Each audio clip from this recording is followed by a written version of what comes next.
ketika kita perimenopause, terus kita nggak take action, kita panennya nanti pas menopause, benar nggak? Iya benar. Ya? Nanti pada saat umur 50 penyakit kita udah segudang.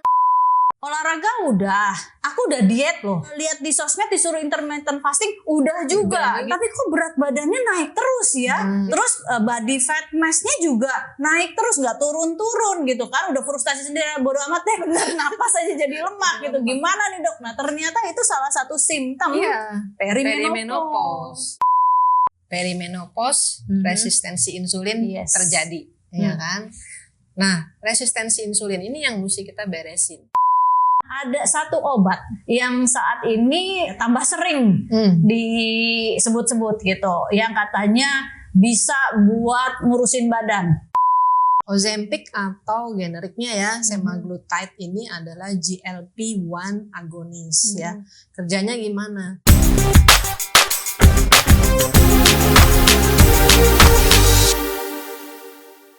Hai, ketemu lagi dengan saya Dr. Grace dan di sebelah saya Dr. Henny. Kita berdua dari Dr. House Lifestyle Clinic. Oke. Kita berdua hari ini mau ngebahas tentang sesuatu yang katanya booming, katanya. Padahal kita udah pernah bahas tahun 2023 loh, kalau lihat-lihat YouTube Dr. House ke bawah ya. Itu udah pernah kita bahas. Cuman sekarang agak lebih spesifik ya. Kita mau ngebahas perempuan yang perimenopause, menopause dengan Ozempic. Ya. Pertama-tama coba Dr. Hen, menopause itu apa ya? Gitu. Nah, biar clear dulu nih kondisi menopause itu apa gitu kan. Jadi gini, seorang wanita itu kan pasti akan memasuki masa menopause ya. Di mana masa menopause itu dia sudah 1 tahun tidak mengalami yang namanya menstruasi. Betul. Perimenopause itu adalah suatu transisi di mana dia mulai memasuki masa menopause gitu. Tapi dia ya nanti ada simptomnya gitu. Nah, biasanya ini usia 40 sampai 50 tahun ini udah mulai mengalami yang namanya perimenopause ya. Jadi kenapa bisa terjadi? Ya karena si hormon estrogen kita itu mulai turun. Bertahap kan? Bertahap turun. Oke, makanya perimenopause dulu. Nggak Nanti, ujung-ujung langsung. Ya, ujung-ujungnya setelah dia udah kira-kira 10 tahunan, dia akan masuk ke masa menopause. Jadi kalau misal nih ya, kita menopause di usia 55, berarti kita udah mulai perimenopause. Ya, mungkin umur 45 atau 50. Ya kalau 45, kalau 55 menopausnya. Sekarang tuh banyak yang cepet loh menopausnya. Banyak banget. Banyak yang cepet. Nah, kalau umur 45 udah menopause, berarti umur 35. Nah, artinya 35 itu dia udah mulai simptom gitu. Apa aja tuh simptomnya? Contekan dulu sebentar. Apa aja sih simptomnya gitu kan? Gejala-gejala perimenopause nih yang paling sering sih biasanya kalau yang kita suka temuin selain gangguan menstruasi udah jelas lah ya. Bisa memanjang, bisa memendek, bisa banyak, bisa sedikit. Apalagi kira-kira selama perimenopause yang bisa terjadi? Itu kadang-kadang kita ngerasa hot flash ya. Jadi kadang-kadang udaranya dingin tapi dia merasa panas. Jangan kaget tiba-tiba umur 35 hot flash. Ya kan? Bayangannya umur 35 gitu loh. Menopause kan nanti gitu, masih lama kok gue udah hot flash sekarang. Ya syukur-syukur dia tahu kalau itu hot flash. Kebanyakan nggak ngeh kalau itu hot flash gitu kan. Terus bisa apa lagi nih? Nah ini nih yang nggak enak nih, gangguan tidur banget. Ya, jadi banyak banget tuh pasien umur 30-an datang keluhannya gangguan tidur. Dan jeleknya larinya apa? Obat tidur. Nah bener. Ya, akibatnya jadi shortcut. Shortcut tapi kita nggak benerin sebenarnya tuh bukan itu masalah. Ya, karena gini ketika ditanya misalnya let's say gitu ketemu dokter ditanya salah satu anamnesanya menstruasinya gimana? Lancar gitu. Maksudnya tiap bulan masih tetap menstruasi, banyaknya normal, lamanya normal, segala macam gitu kan. Terus tiba-tiba ada keluhan gangguan tidur, nggak langsung ngubungin ke perimenopause gitu, ya kan? Padahal taunya umurnya 38 misalnya gitu kan. Lah itu kan udah masa perimenopause gitu.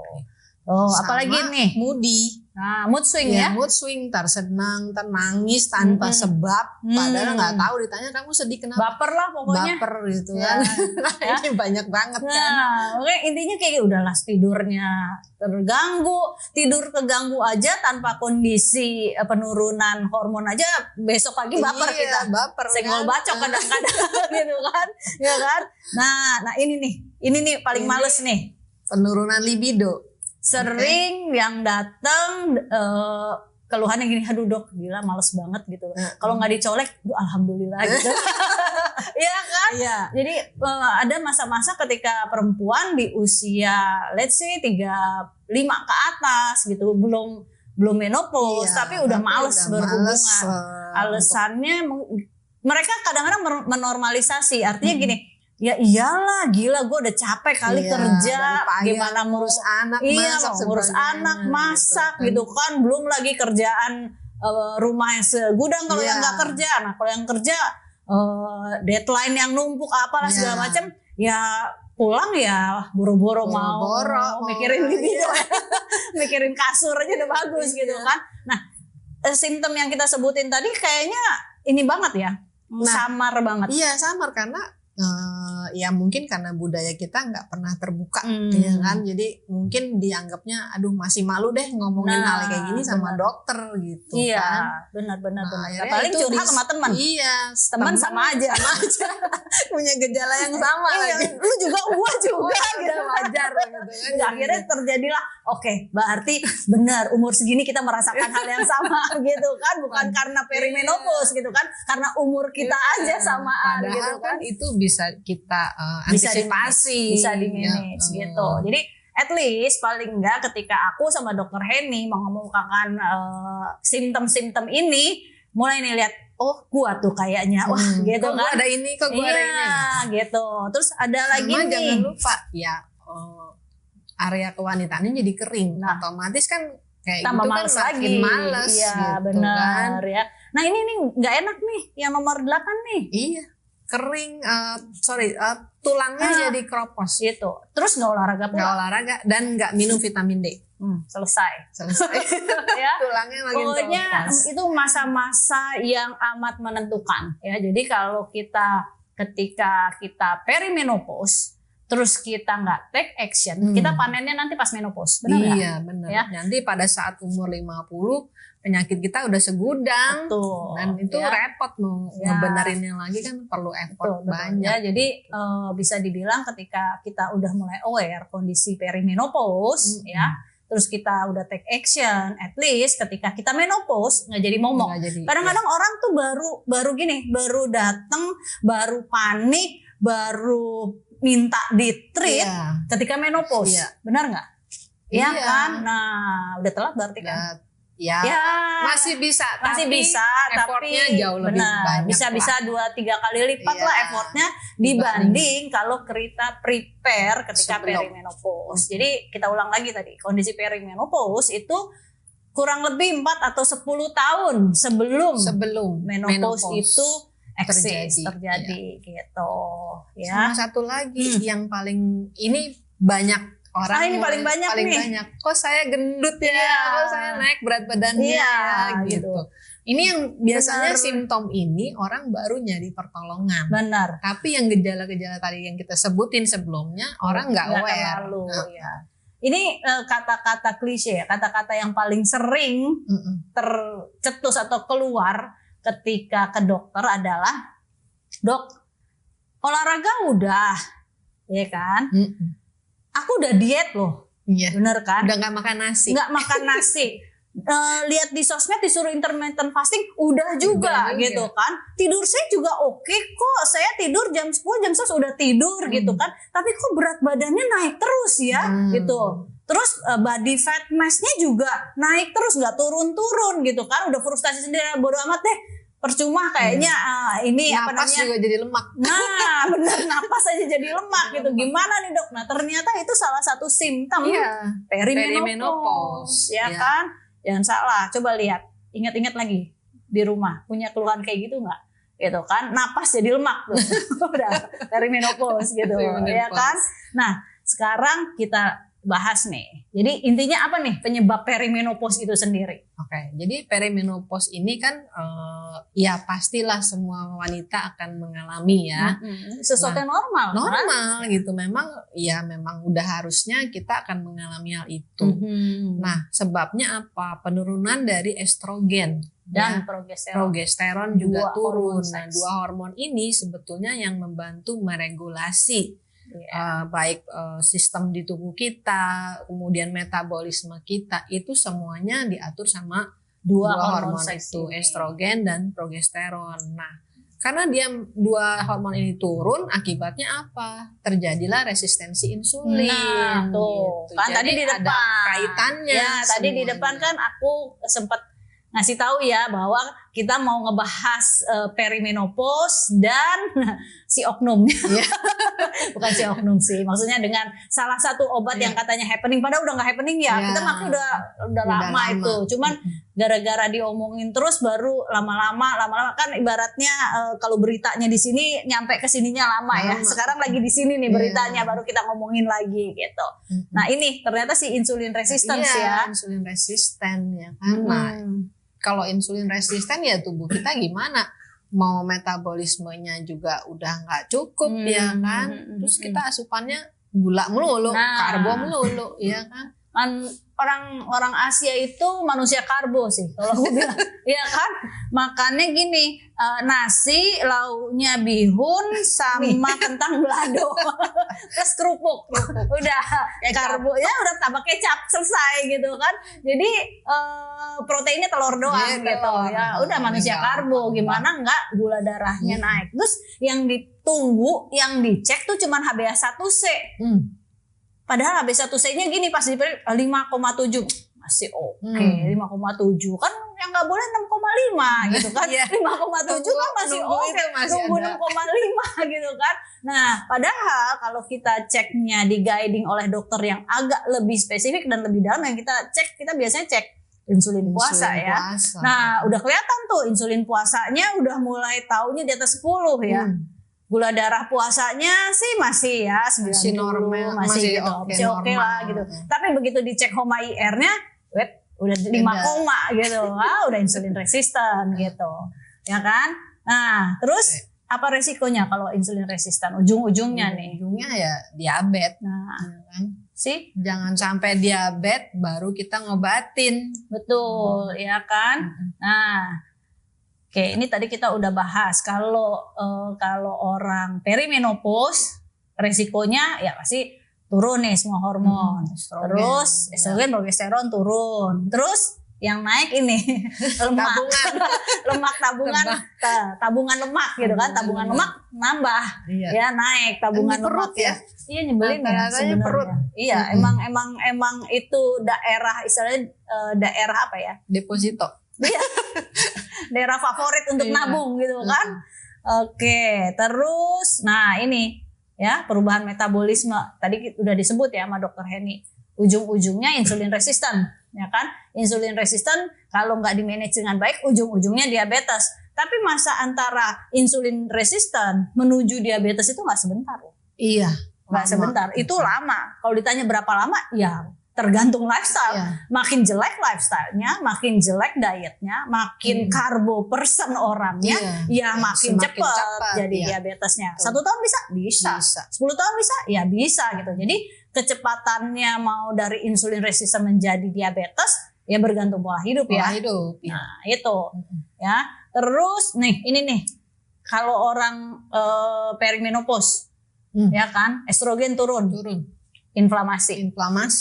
Sering nggak dapat pasien perimenopause? Kita kan tahu nih perimenopause, dianya yang nggak tahu, kitanya tahu gitu kan. Terus tiba-tiba datang frozen shoulder. Oh iya, tuh sakit di lutut, nyeri lutut, badan sakit, bangun ketindihan, bilangnya ketindihan, lu salah bantal. Padahal bantal nggak ngapa-ngapain kan, kasihan bener disalahin, salah bantal dok gitu. Padahal frozen shoulder sebetulnya gitu kan. Nyeri lutut yang paling sering, hipnya juga nyeri. Tumit Pak, karena berat badannya besar, tumitnya yang harus menopang akhirnya jadi sakit. Sama satu lagi nih, sering UTI. Oh iya. Ya, sering infeksi saluran kemih, saluran kencing. nanti bolak-balik ke dokter paling antibiotik. Balik lagi, sebulan 2 bulan anyang-anyangan lagi, bolak-balik antibiotik, lama-lama apanya? Yang berantakan, microbiome-nya berantakan, kelar, udahlah perimenopause, terus microbiome berantakan, terus tadi mood swing, GERD, gitu kan, selesai. Aduh, pokoknya jadi kompleks ya. Akhirnya ketika umur nambah, penyakit nambah, kebahagiaan yang berkurang gitu kan, ya kan, yang lain nambah gitu kan. Nah, ini hal-hal ini yang datangnya tuh kita ngumpulinnya sedikit-sedikit, dan yang paling nggak enak itu adalah kondisi peradangan. Peradangan itu kan tadi Dokter Heni udah bilang, apa aja mulai dari tulang, lutut dan segala macam, UTI, tapi ada peradangan di dalam nih yang nggak ketahuan ya. Nah, yang nggak ketahuan, yang even enggak kok gue baik-baik aja, nggak pernah frozen shoulder, nggak pernah UTI juga, nggak pernah infeksi saluran kemih juga, pokoknya anak baik-baik aja gitu kan, ujung-ujungnya serangan jantung nantinya. Ya kan, yang kayak gitu, yang sebetulnya nggak terdeteksi, dan kita juga nggak tahu gitu, ya, betul, nggak aware lah ya. Jadi kita pakai bahasa kerennya, kalau ketika kita kondisi perimenopause di mana estrogen, progesteron turun, terjadi yang namanya chronic low grade inflammation. Cakep kan ya bahasanya?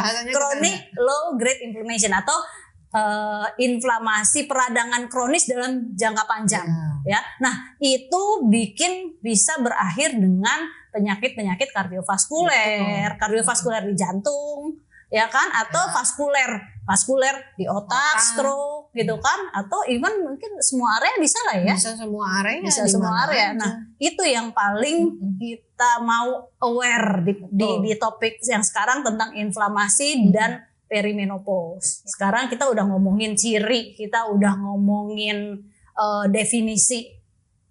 Gimana caranya supaya si perimenopause kita lalui dengan aman, tentram dan damai sampai ke menopause. Dan menopause kita tinggal jalan-jalan deh, nggak pakai encok, nggak pakai frozen shoulder gitu kan. Intinya nomor 1, inget tadi kan kita udah ngomong bahwa perimenopause resistensi insulin terjadi. Ya kan. Nah, resistensi insulin ini yang mesti kita beresin. Nomor 1 itu yang jadi fokus. Karena estrogen progesteron menurun, belum bisa kita apa-apain kalau masih perimenopause ya. Oke. Tapi kan udah terjadi resistensi insulin. Resistensi insulin ya inflamasi, ya kan. Nomor 1 pola makan. Suka nggak suka, mau nggak mau, tetap kalau ada yang datang ke dokter, bisa nggak dok sehat tapi bisa tetap boleh makan gorengan, gimana coba? Boleh makan enak gitu. Boleh makan enak, quote and quote ya. Enak itu sebenarnya bisa sehat dan enak, tapi enak versi halayak ramai kadang-kadang berupa processed food, berupa any kind of sugar lah, makanan yang high sugar, enak banget gitu kan. Terus minuman-minuman yang berkalori. Nah, itu tuh yang mesti yang harus dilatih. Aku juga pernah kok mengalami fase di mana kalau nggak minum kopi titik-titik gitu kan, itu kayaknya belum nendang, nyawa belum ngumpul gitu. Padahal ternyata setelah aku pelajari lagi, kopi titik-titik itu isinya bukan kopi, adalah sugar gitu. Jadi sugar rush. Iya, betul. Jadi sebetulnya kita sugar rush, bukan sebenarnya kalau nggak ngopi yang disalahin, yang dapat yang dapat penghargaan si kopi gitu. Padahal bukan kopi yang berkontribusi dengan kita bisa berenergi ya, itu si sugarnya. Betul sih. Jadi si gula ini pada saat kita minum, gula kita kan naik, otomatis kan seger. Tapi dia akan turun dan kita butuh gula lagi. Akhirnya turunnya naik gitu, craving gitu. Akhirnya kita butuh lagi, beli lagi. Ya udah, lama-lama insulinnya makin capek. Ya udah, diabetes lama-lama udah nggak ada insulin. Narik supaya insulin keluar dengan ada gini. Fungsi insulin itu main function dari insulin itu adalah dia membawa gula di dalam pembuluh darah masuk ke jaringan. Itu kan fungsinya, fungsi utama. Nah, kalau gula di dalam darah tinggi terus karena kita makan makanan yang high sugar, si insulin keluarnya juga tinggi terus kan, ya kan? Tapi akan tiba di mana masanya makannya masih tinggi terus, insulinnya udah ngos-ngosan, udah nggak bisa keluar sebanyak di awal-awal. Nah, saat itulah mulai baru kita bilang, duh gula darah gue tinggi nih, karena sudah kelihatan di lab ketika insulin masih kerja dengan baik, di lab mungkin gula darahnya masih bagus, gula darahnya masih bagus karena insulin masih punya kemampuan untuk membawa gula di dalam pembuluh darah masuk ke jaringan. Tapi begitu si insulin udah, cuman pas gula darah tinggi dan si kerja insulin tinggi, kalau dokternya nyuruh periksa insulin puasa pasti udah tinggi kan? Pasti udah tinggi. Udah insulin resisten ya kan? Nah, di masa ketika gula darah tinggi tapi insulin udah nggak maksimal lagi, nggak optimal kerjanya, udah nggak optimal, baru deh muncul diabetes. Welcome to the family gitu kan.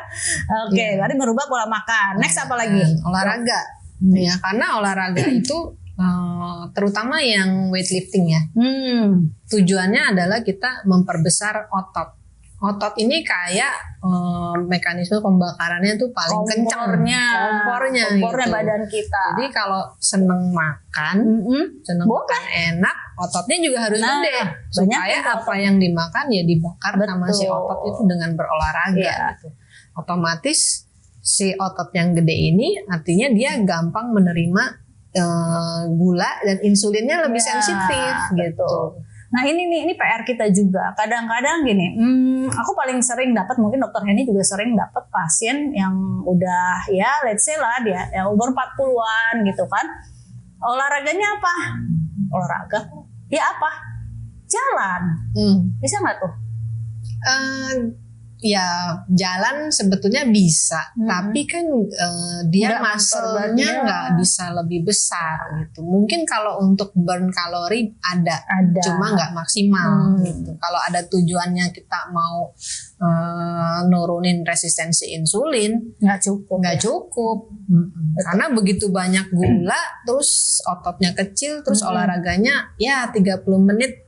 Terus bakar olahraga terus jajan lagi gitu kan, hampir bubur ayam atau minum kopi gitu kan, kopi titik-titik tadi ya gitu kan. Nah benar-benar berarti harusnya kita mengencourage atau ngasih tahu semua perempuan perimenopause wajib jadi wajib deh gitu kan, bukan wajib sih, sebaiknya ya titik-titik wajib, ujungnya tetap wajib ya, artinya biar gimana pun juga pilihan ketika kita mau banyak sih benefit weightlifting, nggak cuman insulin resisten ya, tapi tadi yang karena kita perimenopause tulang ya. Iya tulang. Jadi lebih dengan weightlifting tuh tulangnya bisa lebih padat, lebih kompak gitu ya kan.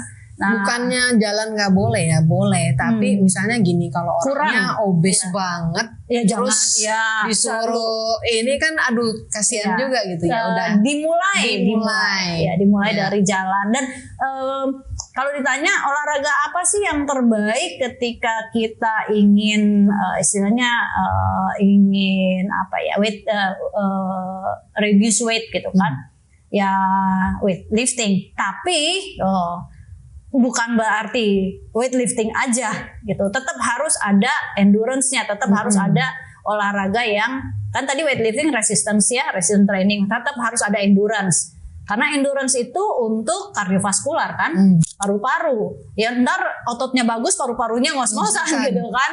Jadi seimbang lah. Harus seimbang lah ya. Berarti dia boleh juga jalan, di hari lain dia weightlifting gitu ya. Kalau udah mulai turun berat badannya, mungkin endurance-nya bisa ditambah ya. Nggak cuma sekedar jalan, atau udah bisa lari gitu ya. Benar-benar ya. Jadi gimana untuk nentuinnya sih sebenarnya ya enaknya di guidance sama dokter ya kan. Mau olahraga di rumah boleh nggak dok? Boleh, tapi mungkin ada yang bantuin lah untuk bikinin programnya, karena biar gimana pun juga kita kan pengen goalnya tercapai, nggak cuma sekedar olahraga. Kalau emang pengen reduce weight ya paling nggak ada yang ngajarin lah ya gitu. Oke.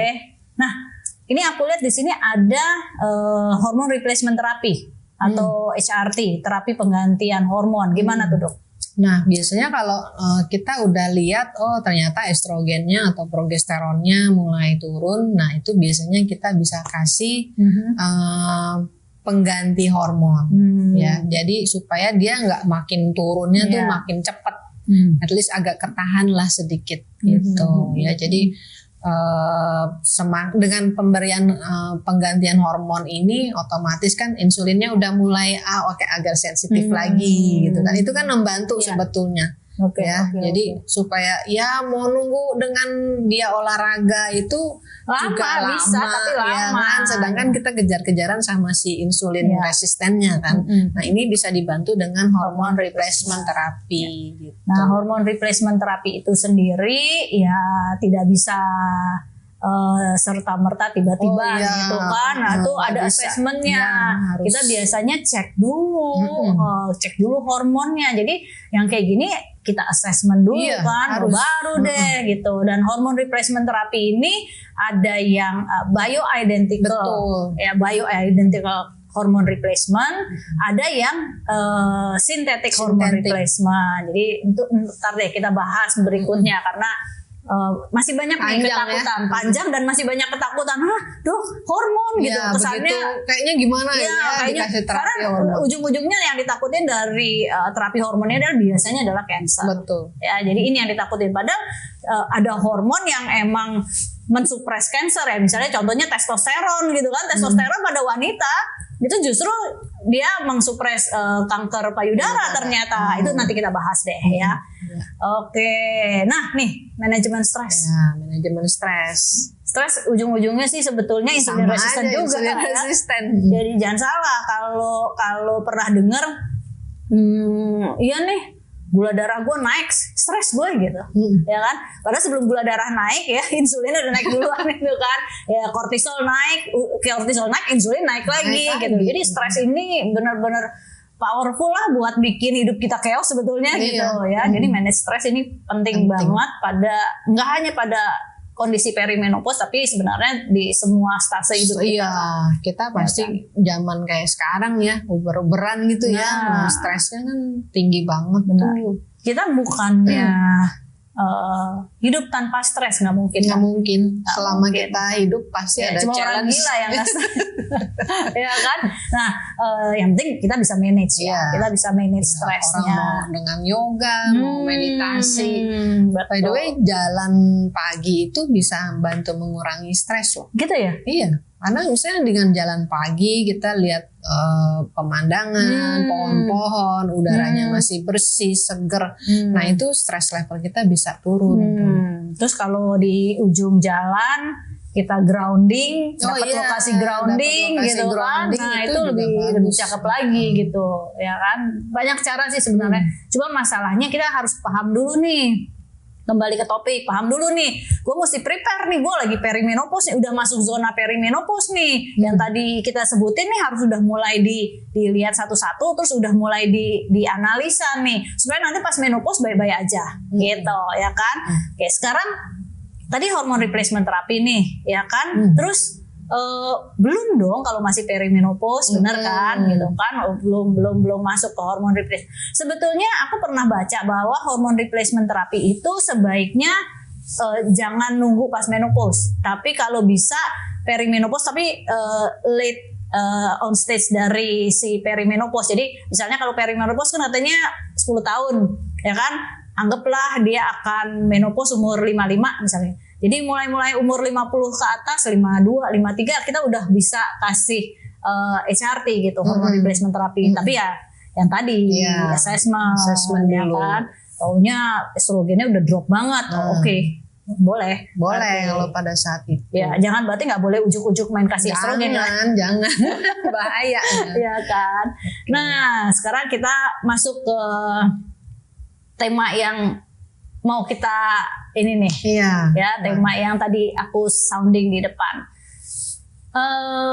Ini terakhir berarti obat ya? Iya.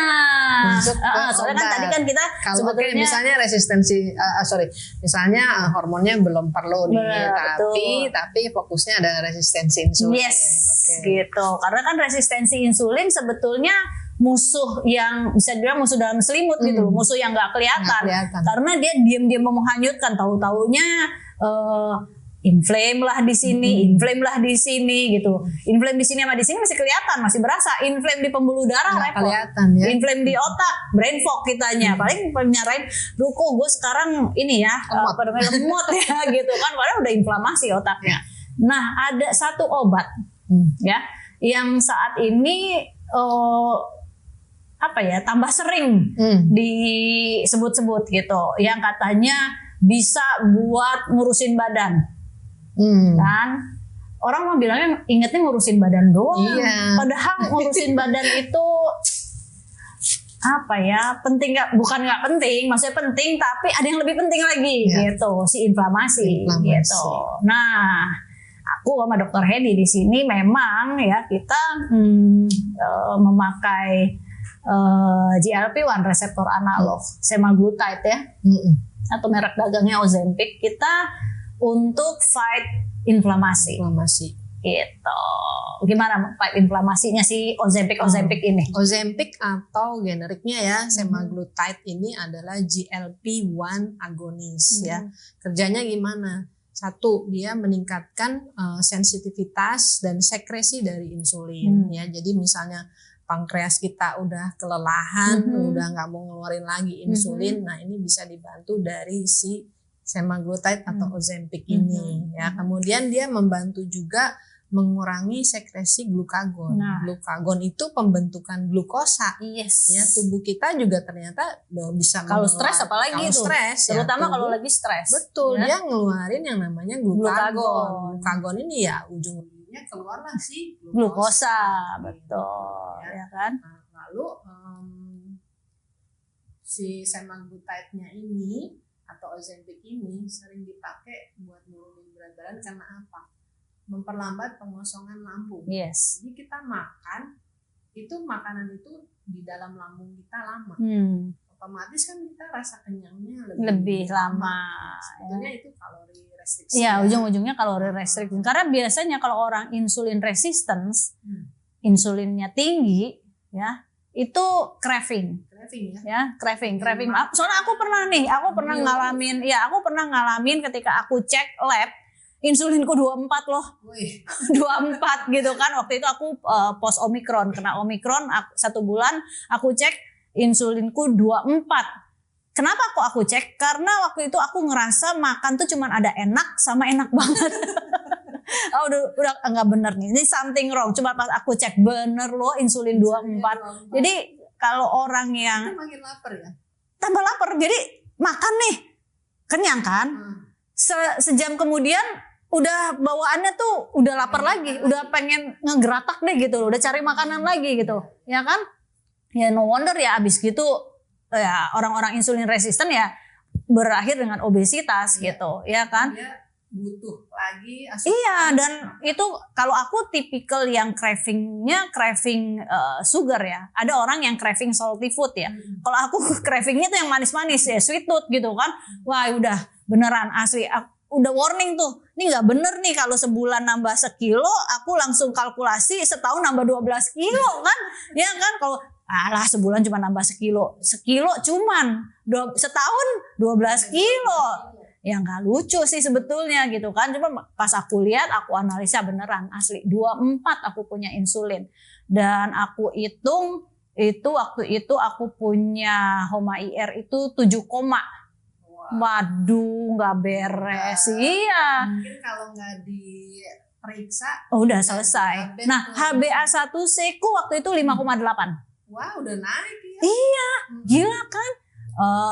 Ya ini sih karena ya menurut aku ya, karena waktu itu aku habis kena Omikron waktu itu, kena COVID Omikron. Jadi COVID-nya sendiri aku mah OTG, orang tanpa gejala, baik-baik aja, nggak ada. Cuman aku mulai ngerasa nggak beres karena kok abis sakit, kan ada orang bilang, oh abis sakit nggak apa-apa. Buat aku itu apa-apa gitu. Abis sakit sebulan kok makannya enak banget gitu kan. Ternyata aku udah mulai ngalamin yang namanya insulin resisten gitu. Nah itu pertama kali aku pakai Ozempic. Ya, itu pertama kali aku memutuskan untuk aku pakai Ozempic gitu, karena insulinku 24, HbA1c ku 5,8, ya kan? Aku pakai dosis rendah waktu itu. Ya, aku pakai aku bilang apa ya, microdosing ya. Aku pakai dosis yang paling minimal dulu 0,25. Aku pakai itu ya. Memang responnya ya karena aku belum pernah pakai apa-apa, responnya ya cukup bagus waktu itu. Apa tuh yang terasa? Yang aku rasain mingkem udahan. Iya, udah. Iya, jadi nggak cravingnya hilang. Tapi ketika aku aplikasiin ke pasien, tidak semua pasien ternyata mingkem dengan dosis 0,25.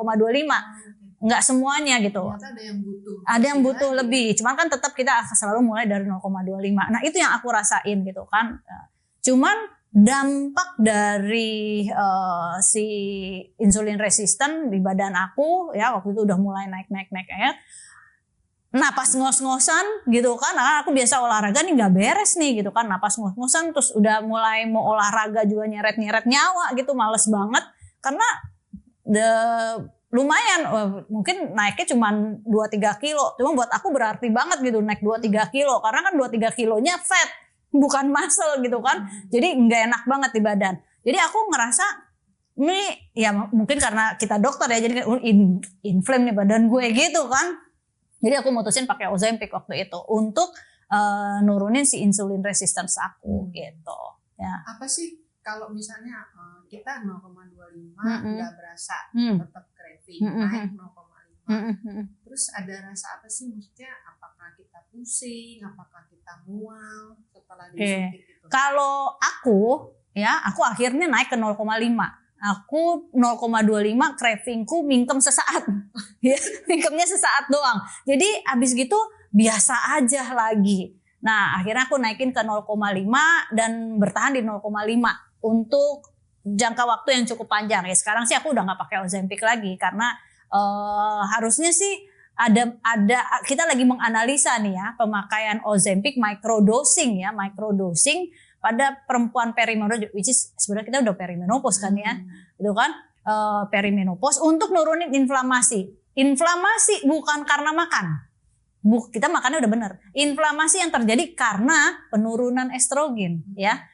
Karena begitu estrogen kita decline atau estrogen kita turun, progesteron kita turun, kita gampang resistensi insulin, gampang inflamasi. Nah, jadi ibaratnya gini, dikasih perasaan udah kurus deh.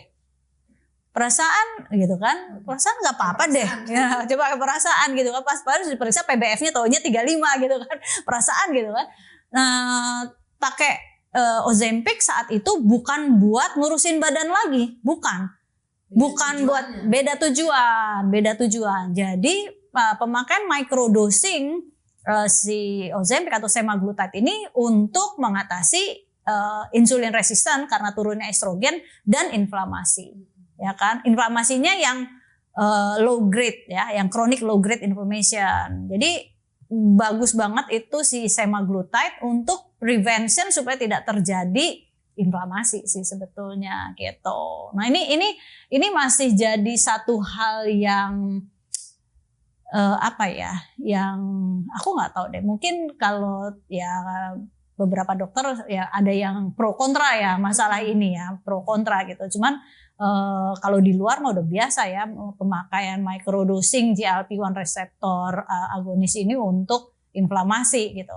Cuman kan memang sebenarnya pemakaian semaglutide ini ya buat diabetes ya, diabetes tipe 2. Pertama pasien tipe 2 ya. Iya, betul, diabetes tipe 2. Ternyata begitu orang-orang diabetes yang obes ini dikasih Ozempic, ternyata berat badannya turun. Akhirnya sekarang jadi tujuannya buat nurunin berat badan si Ozempic, tapi intinya adalah resistensi insulin. Iya. Nah, ini nih yang jadi lucu nih, ya. Kan buat resistensi insulin. Taunya kayak aku nih, misalnya sekarang ya, anggaplah nggak ngecek lab ya, anggaplah nggak ngecek lab. Tapi aku kan IF nih, ya kan IF-nya lumayan panjang nih, misalnya 16 jam, biasa 1 meal a day juga omat gitu kan. Terus giliran makan mostly protein, berarti kan karboku nggak banyak gitu. Berarti tidak ada insulin resisten. Ya kan, karena insulinku rendah. Aku terakhir ngecek insulinku udah di angka 6. Ya kan? Insulinku rendah. Estrogen aja yang rendah. Estrogennya udah mulai turun. Boleh nggak aku tetap pakai Ozempic? Masih oke sih ya, karena tujuan kita nanti microdosing kan satu yang tadi bilang ya, dokter bilang inflamasi kan. Yes. Kita mau mencegah jangan sampai kita ngalamin kronik inflamasi yang nggak kelihatan. Karena si estrogen. Jadi sebelum si insulin resisten ya, karena orang sebenarnya gini, ya udah jangan ngomongin aku lah, nggak ngomongin kita berdua lah gitu. Pada prinsipnya kalau orang perimenopause ya, estrogennya udah turun, sebetulnya dia ke arah insulin resisten. Sebenarnya, that's why biasanya pasien-pasien kita kasih Ozempic bukan buat ngurusin badan aja, tapi buat mencegah inflamasi gitu, ya kan? Jadi kenapa kok tadi aku bilang pro kontra? Kadang kalau kita cuman lihat satu sisi aja, orang bilang ngapain sih gitu, ya lu langsung ngejudge gitu, ngapain sih pakai kayak gini, nggak bener nih apa segala macam gitu kan. Tapi ternyata kalau kita pelajarin, dan jurnalnya juga udah banyak ya antara GLP-1 reseptor agonis ini dengan inflamasi itu udah banyak banget. Jadi karena ada beberapa, jadi kadang-kadang orang belajar dari sosmed juga kan. Jadi beberapa ya, yang ngomong di sosmed, wah keluar gitu dia bilang gitu, Ozempic tuh nggak bagus gini-gini. Sebetulnya kembali lagi penyalahgunaan ya nggak boleh. Tapi kalau ada base-nya, ada dasarnya, ada tujuannya dan diawasi, dimonitor dokter, oke, gitu. Pakai secara tanpa pengetahuan, terus kita dengerin, ini pakai ini, ya nanti yang ada bukannya jadi bener, makin kacau. Karena efek samping Ozempic buat orang-orang, kalau aku sih agak rada-rada bebel ya. Buat yang angkatan, aku pernah ngalamin pasien diare, sampai ada yang dirawat gitu kan, dirawat karena muntah-muntah.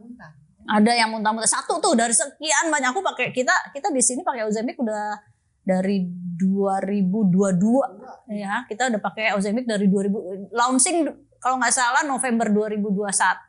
Kita pakainya Januari awal 2022, cukup lama. Jadi kita ngamatin gitu loh, pasien-pasien tuh keluhannya apa aja. Sebenarnya lumayan jarang sih keluhan efek sampingnya, tapi giliran ada lumayan juga mengganggunya gitu. 1-2 pasien ada yang diare berat. Diare berat tuh aku 1 pasien. Kita nggak terlalu ya sebetulnya ya 1. Ada, dirimu ada? Nggak terlalu ya. Yang paling sering tuh mual. Sama begitu dia ngunci, dia nggak mau makan sama sekali. Nah, itu juga panik, panik nggak mau makan gitu. Benar-benar. Oh, sama nih satu syarat. Kalau mau pakai Ozempic, tapi badan udah bagus, terus dia mau pakai Ozempic. Sekarang tuh soalnya sering ada dibilang Ozempic and muscle loss, gitu, ya kan? Pakai Ozempic kehilangan massa otot, gitu kan?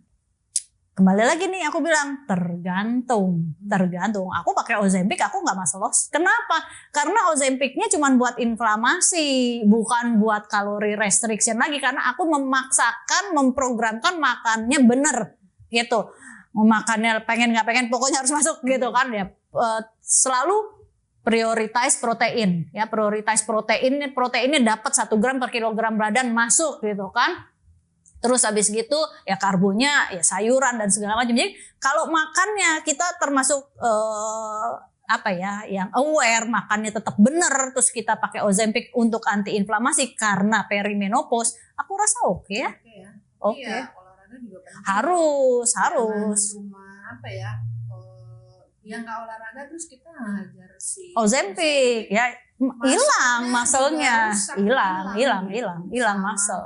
Ya sama semuanya hilang. Kejadian yang Ozempic face. Nah, Ozempic face tuh mukanya karena fat kan kita juga kelihatan ini kan fat di sini, fatnya hilang, Ozempic face. Makanya sebenarnya coba ngobrol sama dokternya gitu. Kenapa kok pakai Ozempic gitu?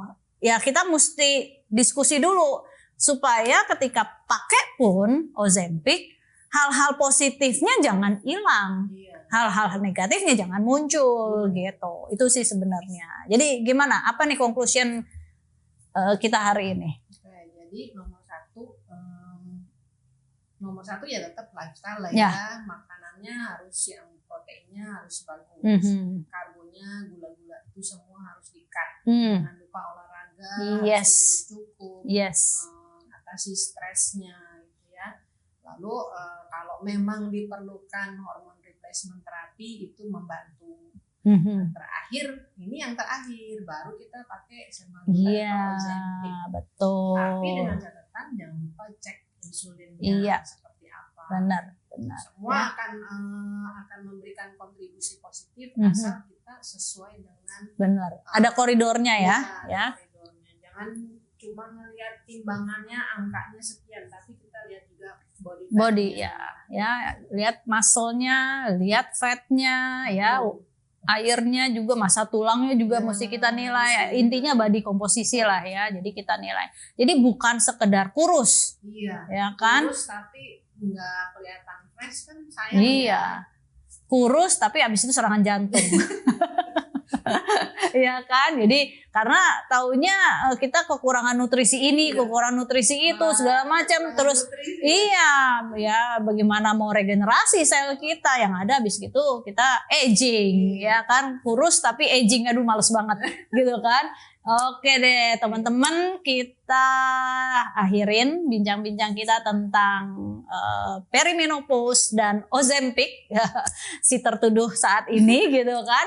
Jadi mudah-mudahan apa yang kita bahas saat ini bisa membuka wawasan teman-teman bagaimana sih kita prepare perimenopause supaya nanti menopause-nya bisa tetap hidup dengan sehat ya.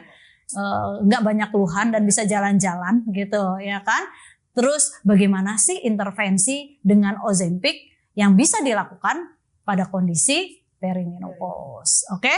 Nanti kita bahas yang lain lagi tentang perimenopause juga masih ada ya. Tadi kita sempat mau ngomong apa ya?